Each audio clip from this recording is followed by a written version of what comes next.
अनुपमा की इतनी बुरी हालत देखकर देविका हो चुकी है बेहद फ्रस्ट्रेट। वो अपनी बेस्ट फ्रेंड, वो अपनी बहन के सामने बहुत ही ज़्यादा मजबूर हो चली है, क्योंकि एक तरफ है उसके पति परमेश्वर जिन्हें वो कुछ कह नहीं सकती, और दूसरी तरफ अनुपमा का इस कदर का हाल देखकर देविका को आ जाएगा बहुत ज़्यादा गुस्सा। और आज रात के एपिसोड में आप देखेंगे कि अनुपमा की इस तरीके की हालत देखकर देविका सीधा जाएगी वनराज के पास और उसका गिरेबान पकड़कर उससे पूछेगी सवाल उसके नाजायज रिश्ते के बारे में। यहाँ देविका जैसे ही वनराज का कॉलर पकड़ के उससे सवाल जवाब करेगी, वनराज अपना गिरेबान छुटाकर उससे पूछेगा और कहेगा, देविका तुम अपनी हद में रहो। वनराज के मुंह से हद की बातें सुनकर देविका को आएगा और भी ज्यादा गुस्सा, और वो उसी के मुंह पर बातों का तमाचा मारते हुए कहेगी कि सच में हद में मैं रहूं, बस हद क्रॉस करने का, सारी चीजें पार करने का हक तुम दोनों को ही है क्या? मैं अच्छे से जानती हूँ कि तुम्हारा और काव्या के बीच का रिश्ता क्या है। मैंने काव्या को तुम्हारे कमरे से भागता हुआ देखा था, उसकी एक ईयरिंग भी मिसिंग थी। पता है वो मुझे कहाँ मिली? तुम्हारे कमरे में वनराज, यानी कि तुम्हारे और अनुपमा के बेडरूम में।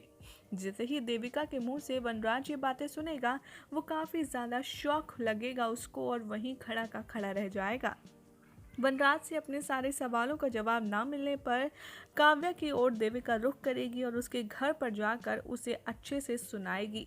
यहाँ काव्या को धक्का देकर देविका अपना फ्रस्ट्रेशन निकालेगी और अनुपमा के बारे में सोचते हुए कहेगी, हाउ डेयर यू, आखिर तुम्हारी हिम्मत कैसे हुई ये सब कुछ करने की। आगे काव्या को देविका धमकी देती हुई नजर आएगी और कहेगी कि अगर अनु को कुछ हुआ ना तो तुम दोनों जेल में दिखोगे। एक तरफ तो अनुपमा है जो इस शौक से अपने पति की बेवफाई की बात से उभर नहीं पा रही है, दूसरी तरफ उसकी बेस्ट फ्रेंड देविका है जो उसके आगे ढाल बनकर खड़ी है।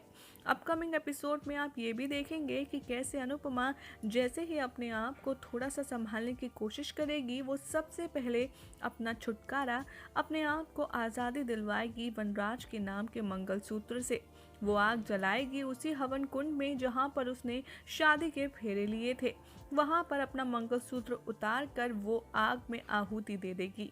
अब ऐसे में जब एक तरफ देविका भी कर रही है अनुपमा को बड़े अच्छे से प्रोटेक्ट, दूसरी तरफ अनुपमा ने खुद को कर दिया है वनराज के इस मजबूरी, इस बोझ वाले रिश्ते से अलग।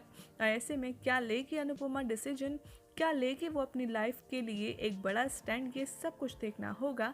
बेहद इंटरेस्टिंग।